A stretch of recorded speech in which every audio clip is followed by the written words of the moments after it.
You're listening to the Detroit is Different podcast network.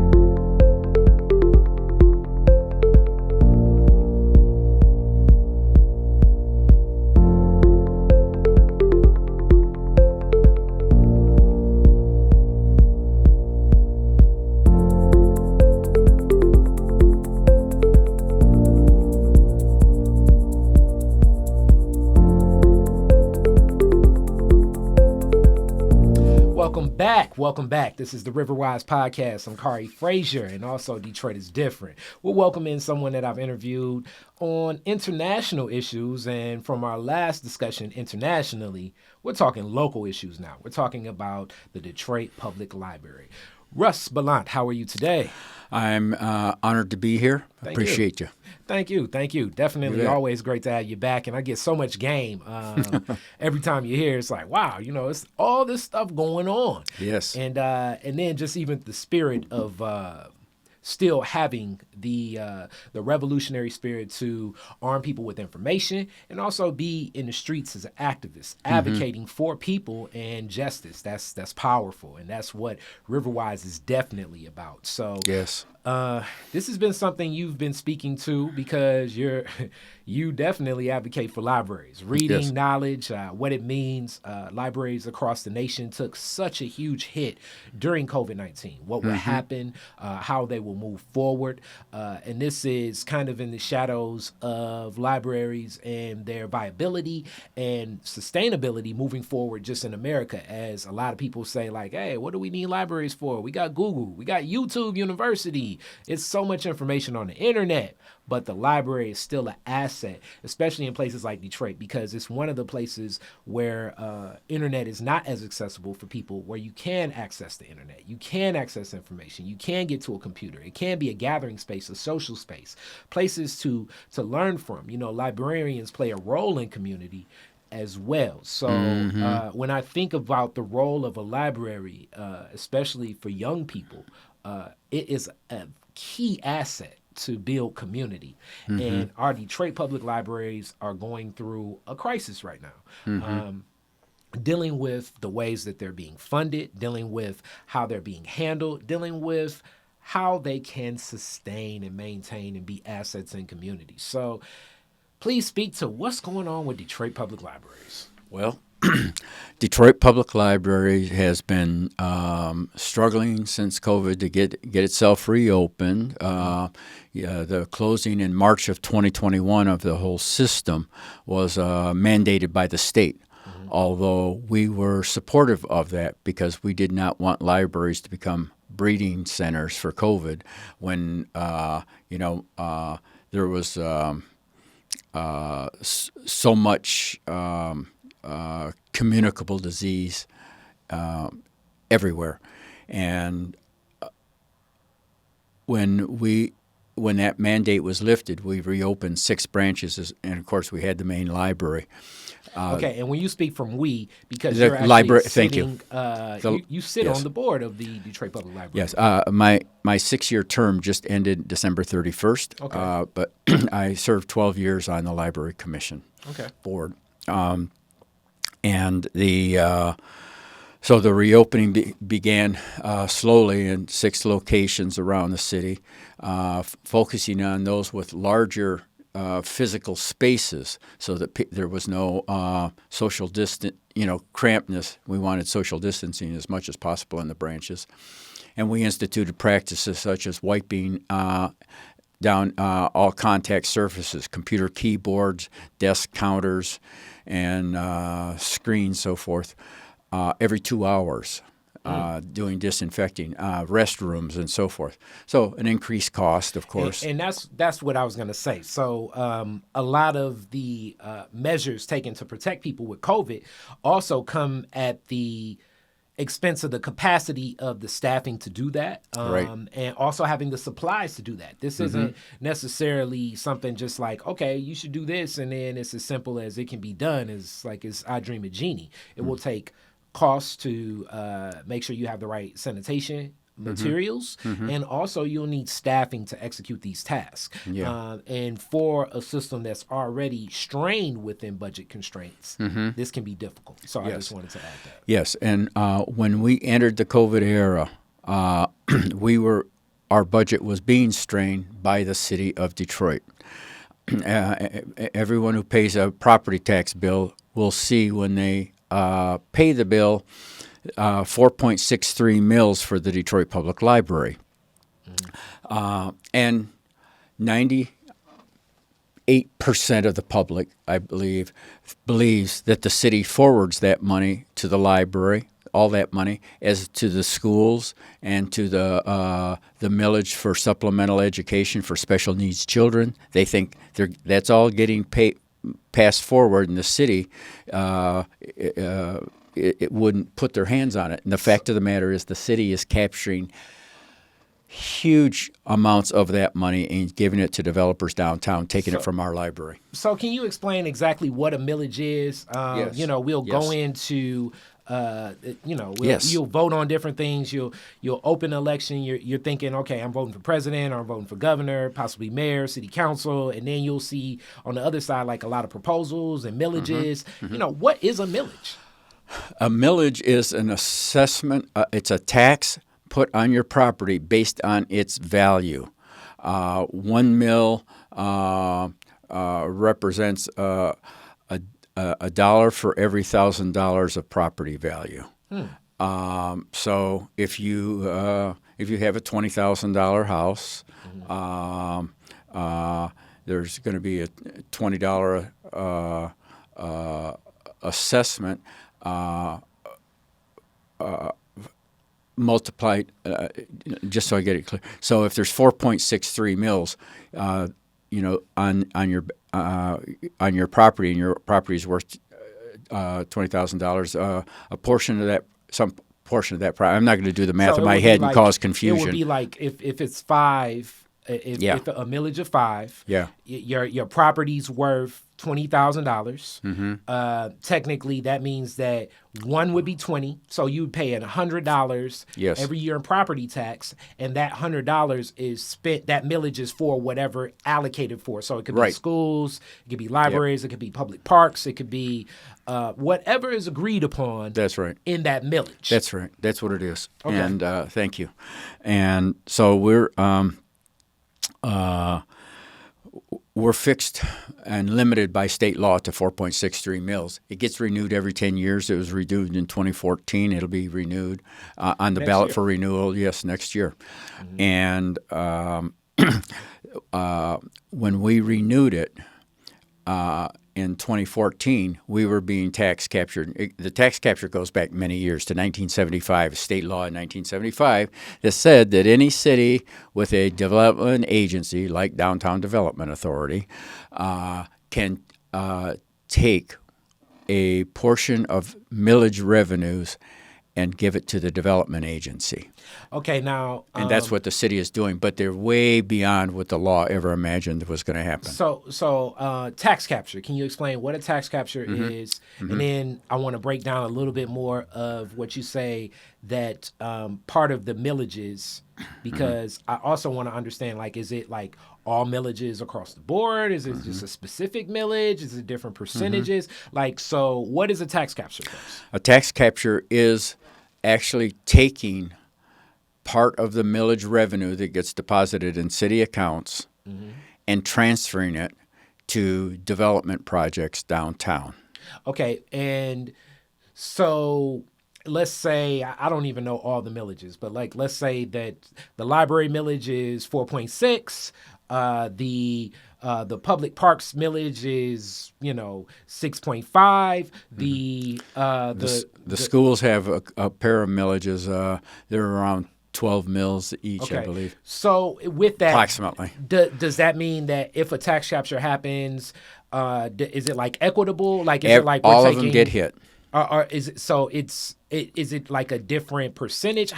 What's the not clear. The science? Oh, okay. So it's not even clear as far as to me how you make a decision to say, okay, well, since the schools get 12, we'll take we're just going to take 20% across the board for everything. Right, Or we'll right. take 15% of the schools and 10% of the libraries Yeah. and 5% of the parks. Like, how does that, who I makes ha- these decisions? The mayor's finance office and the Detroit Development Agency and the Detroit Economic Growth Corporation, which is the umbrella over the Downtown Development Authority. That nexus is where all the decisions get made, and I've never done the math on all the taxing. Taxing authorities are the term applied to all the people who receive millage, all the institutions. Again, the libraries, the schools, the Wayne County Community College, our Wayne Reese Intermediate School District. They're all considered taxing authorities for some reason, and they.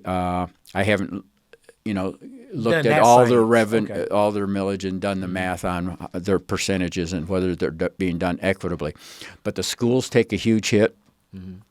The library takes a huge hit, budget-wise, a percentage of the budget-wise. So, and definitely more about the library. How were the libraries functioning as far as having capacity pre-COVID? And then at what impact were these was the tax capture of the millage having on the libraries, you believe, before COVID? And now let's look at after COVID as well. Okay. Pre-COVID, starting in 2018, the mayor started really starting to jack up the take out of the Detroit Public Library millage. I'm going off the top of my head, but I believe we're talking around a couple $1 million. Now, remember here, the library budget is in the $30 million range. It might be up to $33 million or so, but during this period, 28, 29 to 33 million over the last 5-6 years has been the library budget. Not a big budget. There's departments in the city that have bigger budgets than this by far. But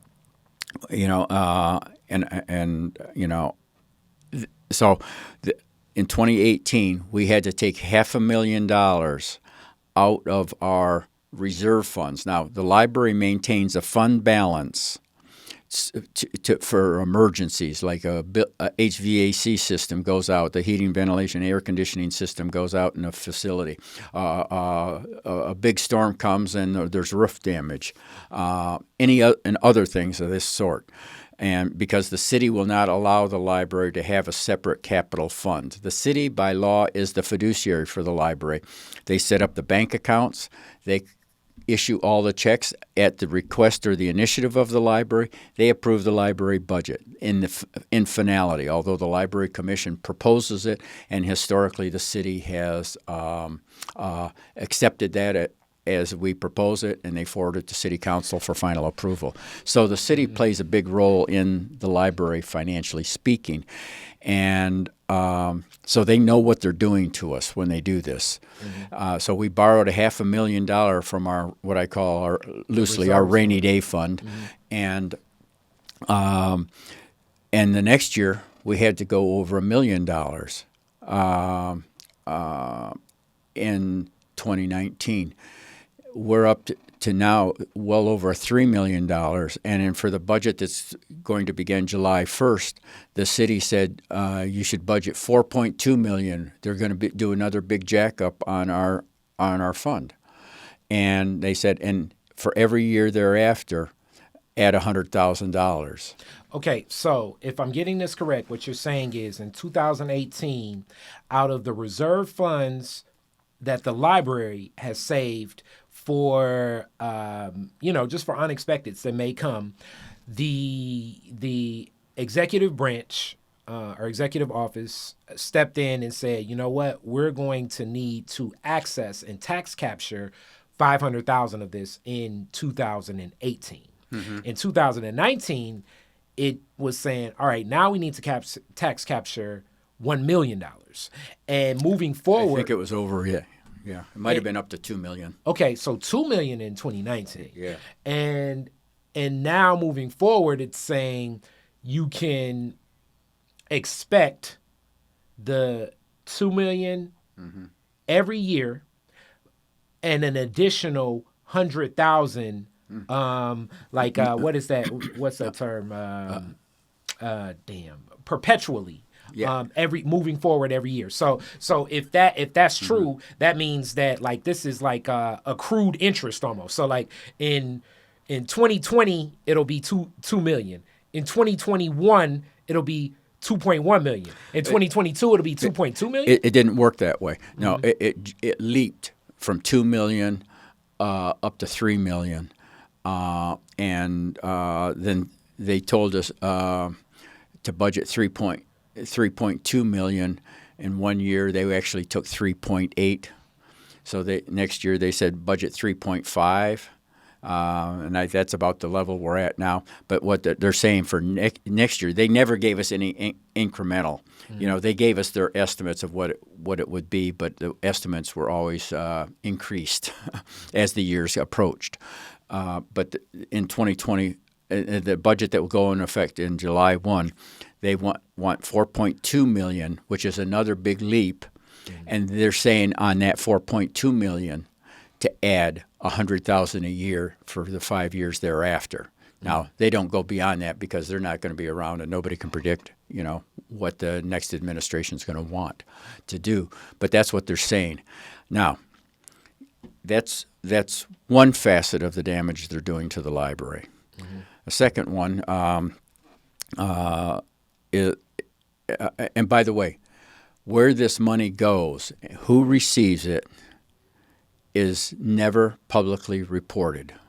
And again, the fact of the matter is, the public voted for this money in 2014 to go to 3.99 mils goes to the library. It doesn't say it goes to the library unless the mayor wants to take a cut of it and give it to business people downtown. It doesn't say that. But it did put a limit on it if he did try to do it. It said may take up to 5%. And that was put on the advice of special counsel so that there was some notice to the public about the tax captures. We were the only people who did that. And we put a cap on it, but the mayor is going 3 times that. He's taking 15% of our money, okay, and of our millage money. And when we refer to the 5% cap, they say that's not in the state law. We don't have to pay any attention to it. We said, no, but that's what the voters said when they put this money in. No, that has nothing. We don't care about that. And they get away with it because the voters don't know what's happening at all. And as you speak to this, what impact does this have on the library operating? Because how efficient is the library operating today when it comes to financially? How financially stable is the library? Well, I mean, the millage revenues themselves are not necessarily utterly predictable. We had a drop in millage property tax revenues in the mid 2010s. So even that was a little unpredictable. But the library, it does not have the income that it had before Mayor Duggan started these massive tax captures to reopen all 21 branches. And so we've got 4 or 5 branches closed right now. One of them is getting structural repairs. The flood of 2021 exposed some structural problems that were uncovered from the flood damage, and so that's all getting engineered and repaired. And that's what our fund balance is for. See, but we're not going to be able to open 21 branches. There are going to be neighborhoods that are going to be without library services. And I'll segue to another thing because we've tried to address this, and I'm going to tell you that story. We on May 25th of 2021, when the city of Detroit had received ARPA funds, commitments to ARPA funds, on that date of May 25th, the mayor, Duggan, gave a talk to the city saying he wanted to hear people's ideas what he should do with the ARPA money. Well, the first hour of that meeting was him talking about his ideas and what he was putting forward. And a citizen stood up and said, Mr. Mayor, libraries are very important to our community, but I haven't seen anything in your ARPA plans for even $1 going to the library. And he said, let me stop you right there. He cut her off and he said, the libraries are managed, and that's the word he used, by the Detroit Public Schools. So if you want them to get additional money, go to the school board. Now, here's a mayor who knows that they process the budget, that they control the finances. It goes through the city entities. There is no management from the Detroit schools whatsoever. And I can tell you in 12 years, there has never been any interest in the schools coming in and saying, do this, do that, or, this is what we think. That doesn't happen. There is no management. It was a fictitious statement, if I can be charitable. Mm-hmm. And so all 7 commissioners signed a letter to the mayor asking for a meeting with the mayor to talk about city library issues. And when you say that, you mean on the library board? That's correct. Thank you very much. The Detroit Library Commissioners. And the city never responded to our request for a meeting with the mayor. Just ignored it. And and I'll tell you what was going on at that time was that in December 2020 and January, and I think another date after January of 2021, early months of 21, 2 finance department employees, as best as we've been told, 2 finance department employees committed wire fraud on the Detroit Public Library accounts. And they attempted to steal $689,000. Now, that's the story that that was reported in a lot more of the, like, I guess I would say, like the popular media, the more, I guess, traditional media, whatever you say. Yeah. That story ran rampant. Like, I remember that story coming across the news feeds, and I was like, okay, this is interesting. Mm-hmm. What's this dealing with? And then even the way that it was reported was like, okay, because of the nefarious actions of these parties is going to have obviously detrimental impacts on the viability and sustainability of the library system in Detroit and possibly these other libraries opening. It seemed as if that story kind of was like a linchpin in these are the challenges in the library. So what happened in reference to that story? Well, what impact did that have? Well, yes. And why do you think that story got so much more attention than what you're telling me about the millage? Because it was an overt crime,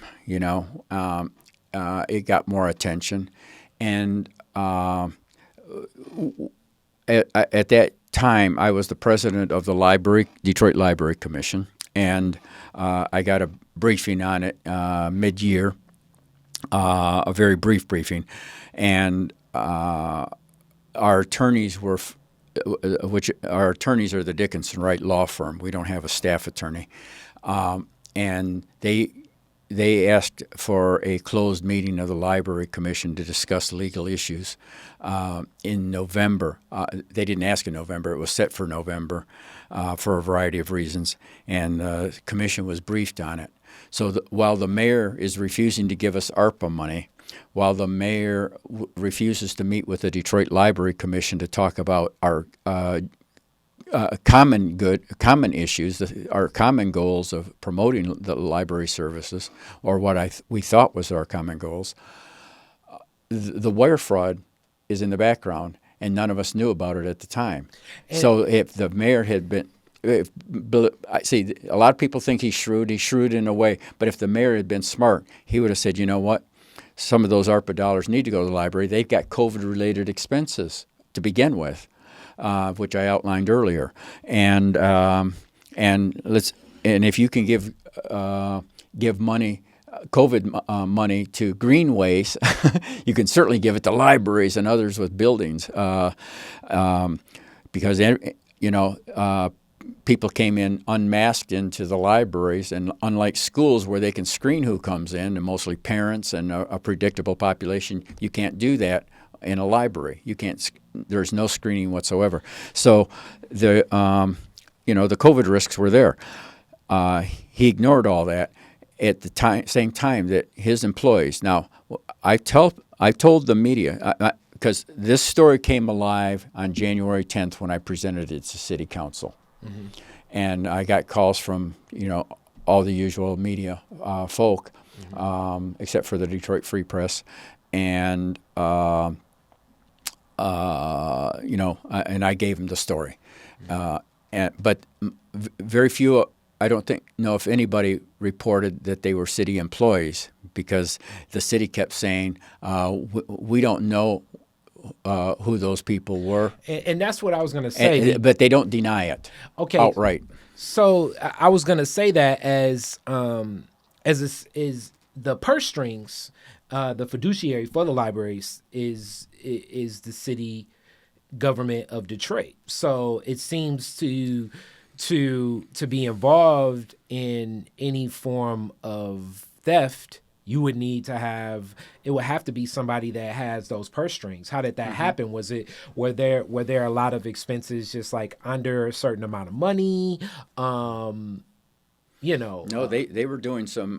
They were doing 6-figure wire transfers. Who approved of this? Shouldn't City Council have been briefed on this? Or? Well, I would have thought the City Council would have been briefed at least in closed session, mm-hmm. But because the city had no intention of making us whole here, and this is a key point. When the library found out, when they looked at their accounts and they saw these losses, the person who handles those issues for the library immediately reported to her superiors this event, and the city acknowledged the loss. But the law department, the head of the law department, wrote a memo saying that the library is going to have to eat the cost of this loss, and if you don't like it, sue us because we have immunity. In other words, go screw yourselves. So you got this pattern of the city misrepresenting, telling misinformation to the public, such as we're managed by the schools, so we're not going to give them any ARPA money, denying ARPA money, increasing the millions of dollars they're sucking out of the library's millage revenue, mm-hmm. and it's all one way. And they're basically saying, screw you. I mean, it was really blatant. It wasn't couched in legalese. It wasn't anything about, we regret this happened. And they told the Library Commission through our attorneys that a separate project that was supposed to be funded by the city, connected to the library, would not go forward unless the Library Commission voted to absolve the city of all responsibility. And the Library Commission unanimously refused to do that because they're the ones that are set up by state law to take responsibility over the finances. Why would we absolve them of responsibility when we have zero control over any of the transactions? And that's the other question that I would have. Like, so for this, and this kind of goes into the original millage tax capture question. Putting on a hat, looking at this from all sides, if I were a member of the executive body, maybe I could say, all right, our city's still looking to viability. This is, this is pre. We're going back to 2018, so this is pre. Like right now, I know it's been reported that the city is in a tax surplus, and city's trying to make a decision on what to do with those funds. But that's here nor there. Let's go back to 2018. The city's still rising up from the shadows of a harsh bankruptcy. We have this option of taking 5%.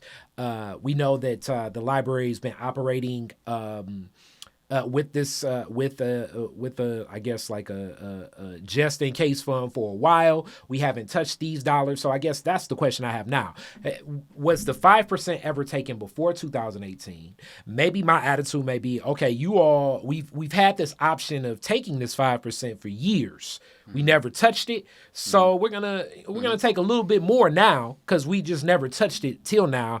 But we'll right set things. We need about 5 years. Yeah, we're gonna take like 2 million, 3 million, 4 million, and then after this 6 years, we get through past this COVID stuff. We get past some of these other challenges in the city. Right now, we're back to surplus. Guess what? We're only gonna take up to 5% now. Was 5% being taken before 18?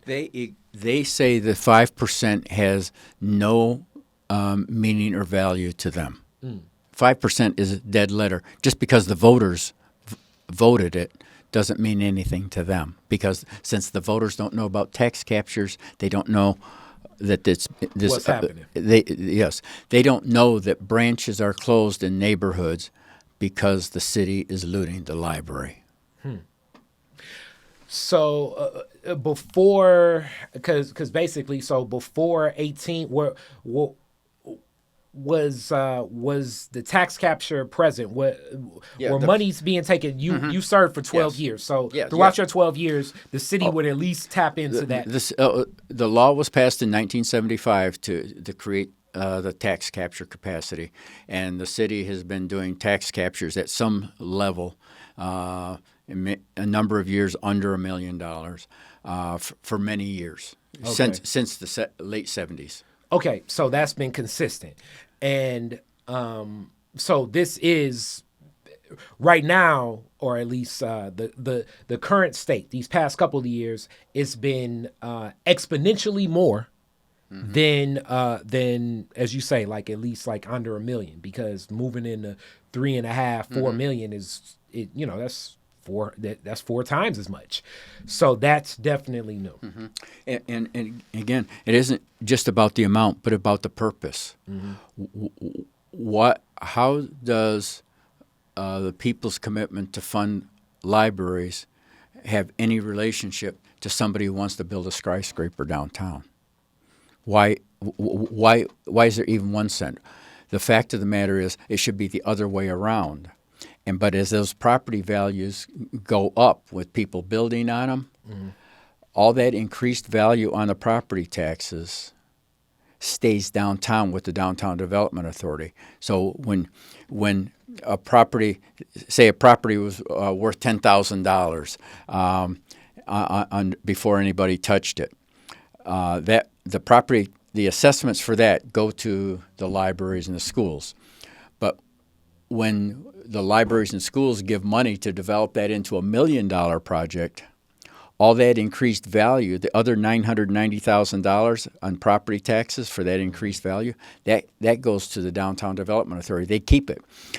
See, they used to say, well, the library should be supporting this, the school should be supporting these tax captures because the property values go up and then there's more millage revenue for everybody. It's not true. That all that new value stays with the Downtown Development Authority, and they use it in their pot of funds.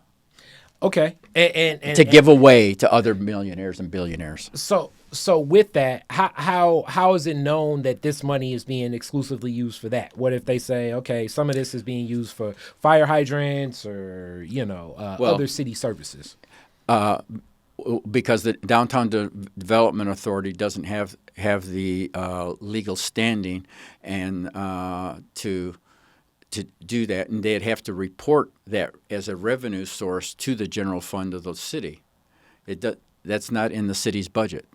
They don't get revenue from DDA. DDA collects its money that should be going into the city's general fund and into the accounts of all the entities on the property tax bill. Instead, it's staying within the Downtown Development Authority, which spends it only in their narrow boundaries of the downtown.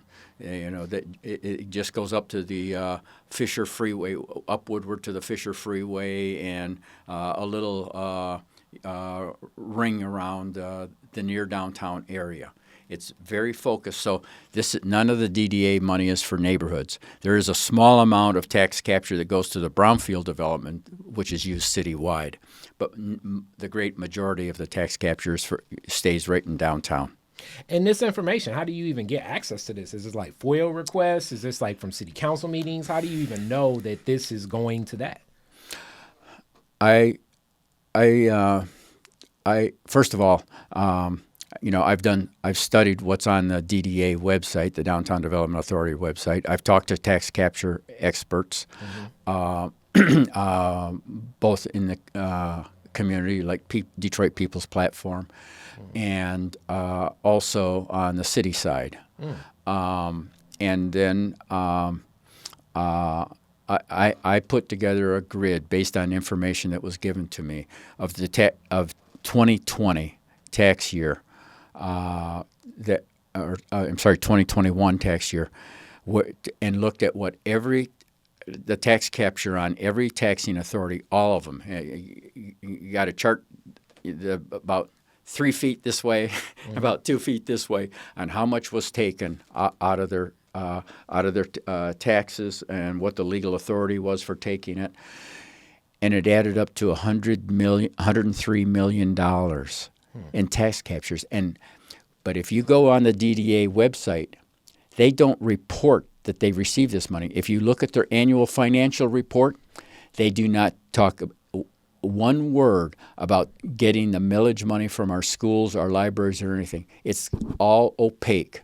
If you Google the city website, tax captures, the only thing that comes up is Council President Mary Sheffield's resolution to ban tax captures on the schools and the libraries, which all citizens should be calling their city council to support. Ban tax captures on the libraries and the schools in Detroit. And I'm sorry, I'll shut that. Yeah, no problem. Earlier. No problem. And, No problem. And so, any rate, this is a huge secret. Now, they have to file reports with the state treasury, Department of Treasury, but those aren't as easy to find either. But, I had another route through which I was able to get the information. That's deep. And then from the city's perspective, because, that could be FOIA requests and everything. This isn't even a public, it's not a private entity. The city is. That's correct.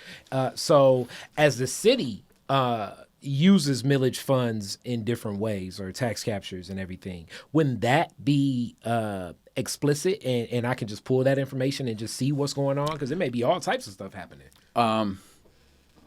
Well, as I said, you can go to the DDA website. You won't find it. You can Google it in the search bar for the city of Detroit. You won't find it. That's deep. That's deep. So with this, what do you think? First off, what can we do as citizens to ensure that the libraries are open? Because at the root of this, we want those libraries open, and we also want the libraries to have the funding to function at the level that they need to function, to be that center of community where we can gather and be the asset for Detroit. Yes, that Detroit needs. Well, I would suggest a couple of relatively immediate actions, and I hope people have pencil and paper ready. Okay. Because the first thing that's been in process and hearings for a long time is Council President Sheffield's resolution. This is a resolution that City Council would approve to send to the state legislature to change state law to ban tax captures on our libraries and schools, and letting every council member know, especially your district member and your two at-large members. That would be Mary Waters and Coleman Young. Coleman Young Jr. Yes. That's correct. And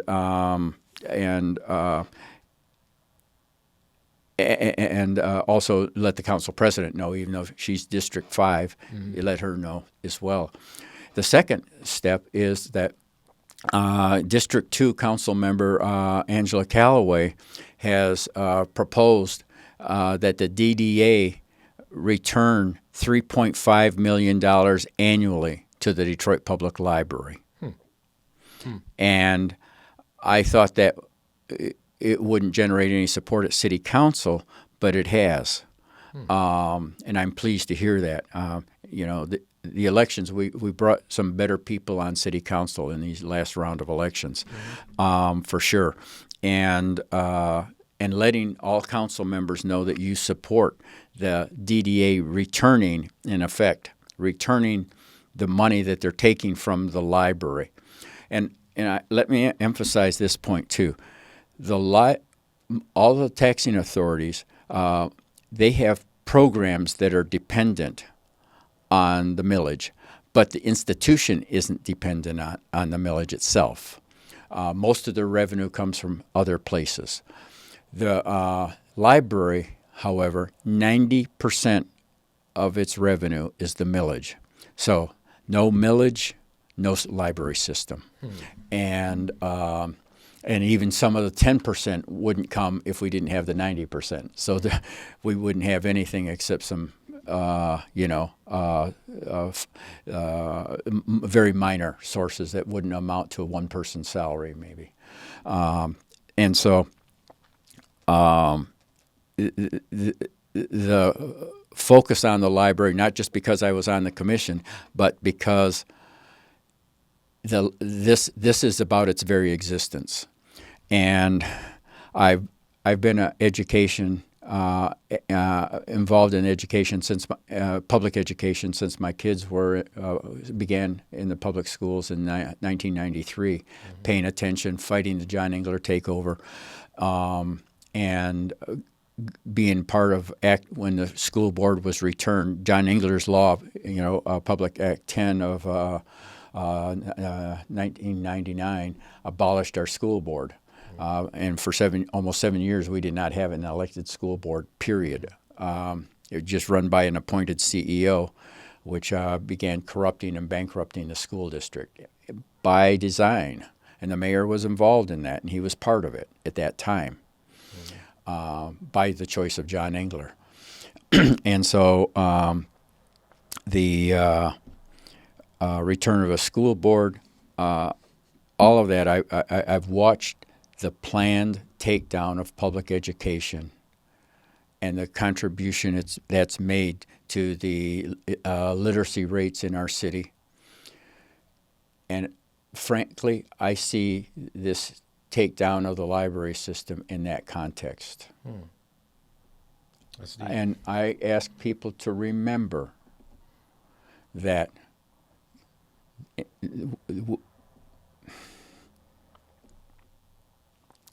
there were times that there were laws in this parts of our country where it was not legal to teach people to read if they were black. Yeah, definitely. There is not an equal commitment in this country to the populations of African American communities, and you can smell it from Lansing, without taking a strong whiff. You can just feel it in all how they've exercised all the laws on the emergency manager, pushed emergency managers. And as Roy Roberts, an appointed emergency manager of Rick Snyder, said in a public meeting of the school board, I'm going to say in 2012, it was in 2012, he said, when I was appointed to be the emergency manager over these schools, Rick Snyder told me to blow up the Detroit school district. They demolished every school building in Inkster, even though they're still paying to this day the property taxes on those schools buildings, so that they would not have educational capacity in Inkster. They dismantled the Buena Vista School District, a black school district up near Saginaw. The focus on destroying public capacity for educating in the African American community is a challenge here. And definitely, going to Highland Park, no school district, no library. Just all the community college. They had a nice community college. Very much so. Yes.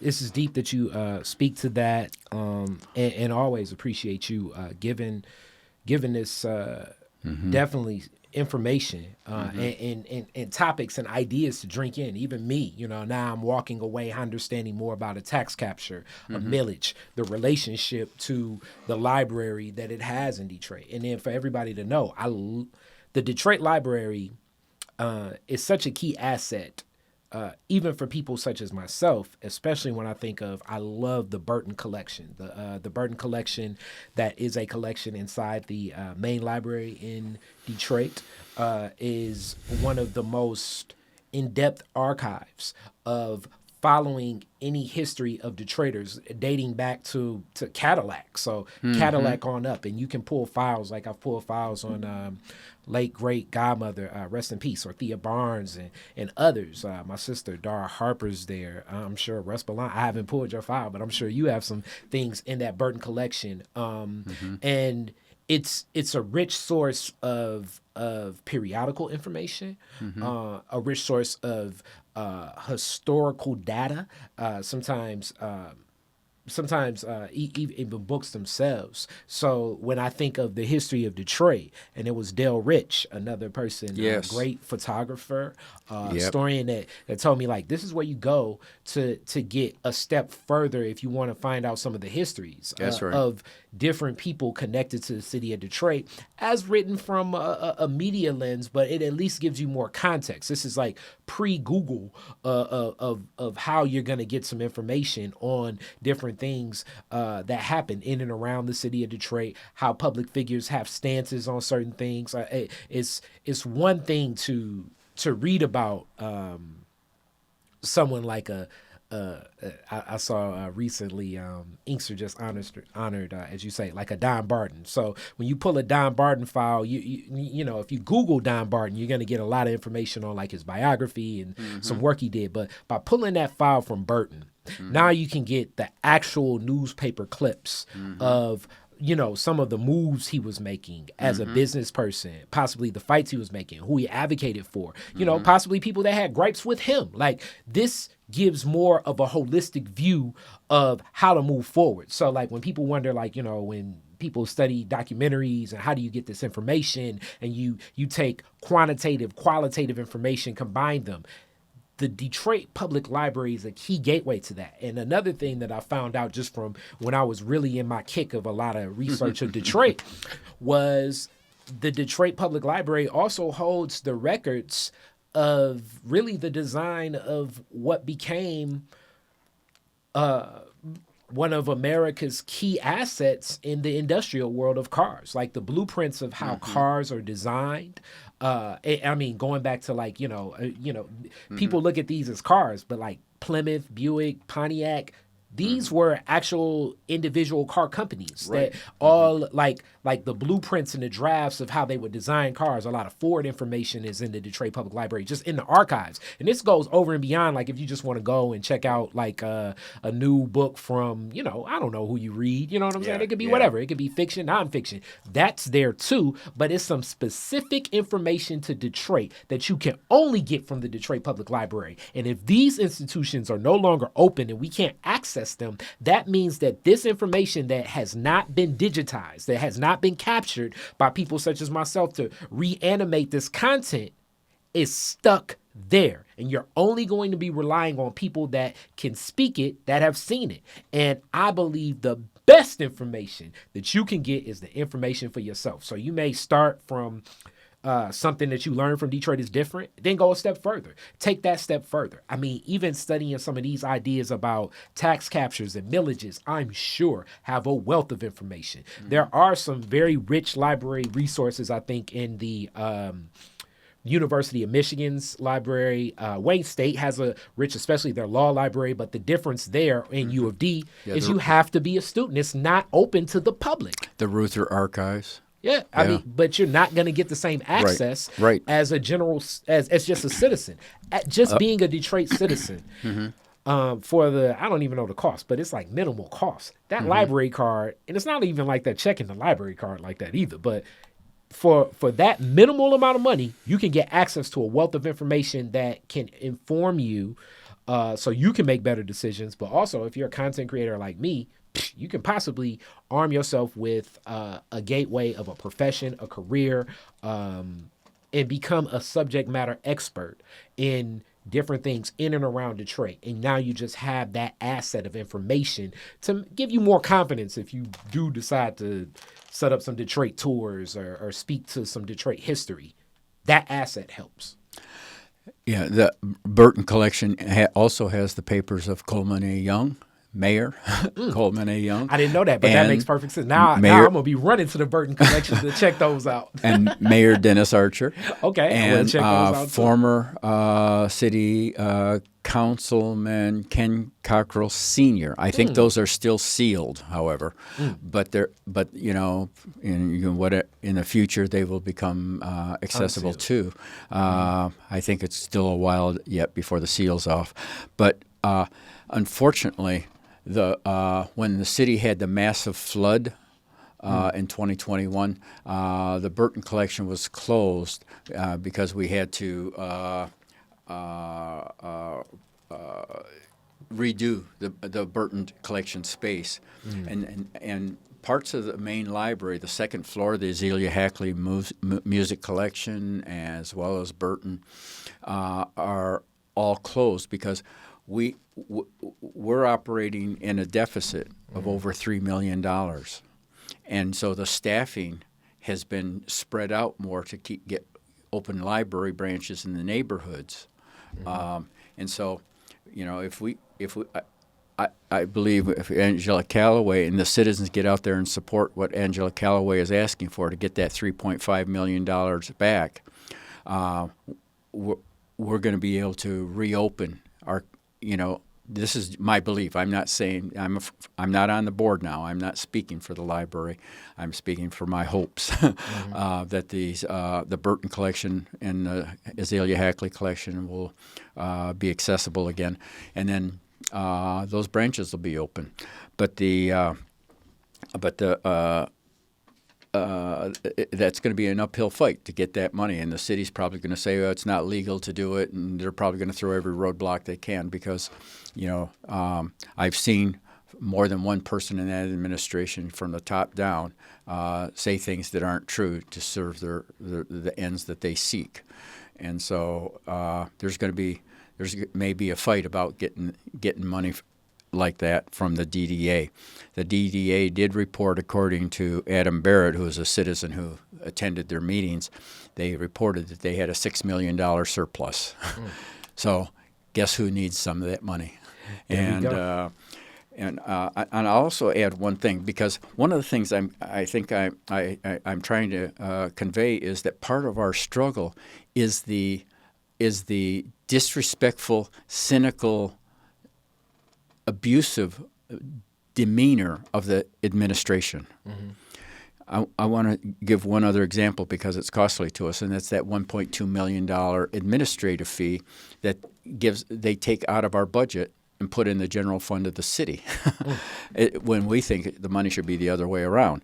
And they take this administrative fee to cover what they say are their costs of like the what they financial do. costs and basically serving as the fiduciary of the public library. But when the library has said, okay, what are we actually paying for? Give us an accounting of what we're paying for. They ignore us. When our auditors, outside auditors, come in and they say to the city, we need an accounting for how that money is being spent and what it's being paid for, the city tells them that I don't know if they verbalize it, they ignore them and basically can't account for it. I believe that $1.2 million fee will not stand up to scrutiny because you could pay a dozen people, $100,000 a year for 12 people under those costs. The fact of the matter is they don't have anybody working full time on just the library in the city.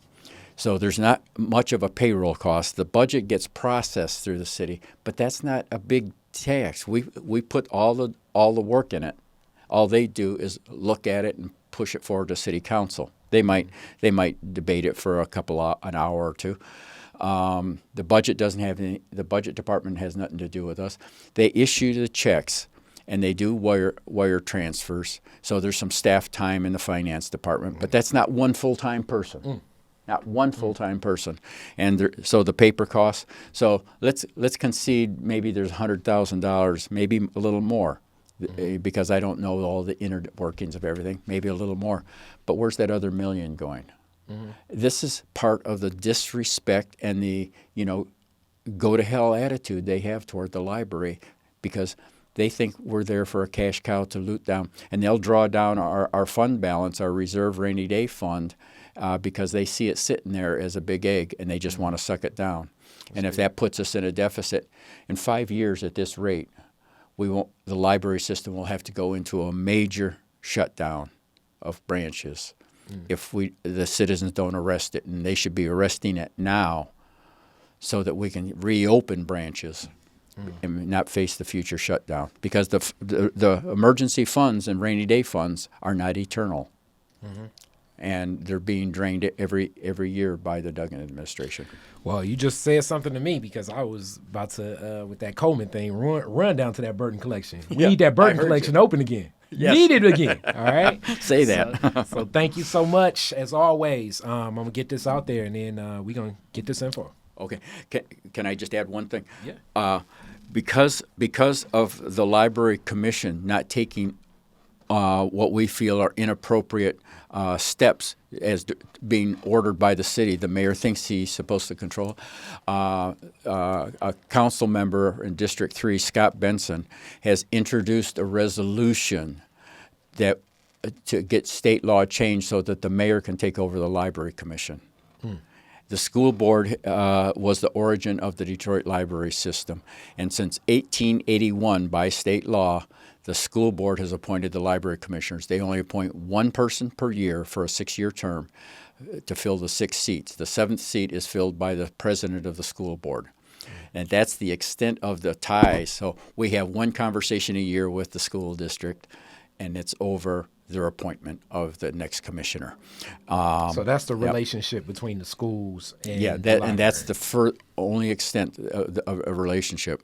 But this city council member, in order to shut down the Detroit Library Commission, which is an independent voice for the people, and is standing up for the library system, they want to shut that down because Scott Benson does what the mayor wants. He's well known for that. And so another mention to all the city council members you talk about, we do not want the city to take over the Detroit Public Library, because we've already showed you the illegal activities and the quasi-legal activities that they're doing now, and the questionable activities to diminish the library. If the city has complete takeover, all bets are off for the future of the library system. All right. Thank you so much. Yeah, heavy game. Yes, sir. Yes, Thank sir. you. Thank you for your hospitality and Always. your service to the community. Always. Russ is going to be back because we have some other tax capture information soon for you, too. All right? Amen. All right. Peace. Peace.